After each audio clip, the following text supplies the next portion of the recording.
ചാഞ്ഞും ചരിഞ്ഞും ചരിഞ്ഞാണ് എതിരാളികളെ കളിപ്പിച്ചും കവളിപ്പിച്ചും തന്നതിലേക്ക് വടവടെ തമ്മാനമാടിക്കൊണ്ട കൊല്ലത്തിലൂടെ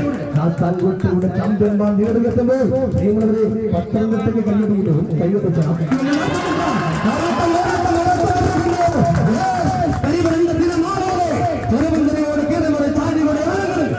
ാണ് കൊണ്ട് തമച്ച് കരങ്ങൾ കടൽ സ്വന്തം അരകളെ പോലെ ഇത് പത്തനംതിട്ട 9 വിജയത്തോടെ നിങ്ങൾക്കറിയാം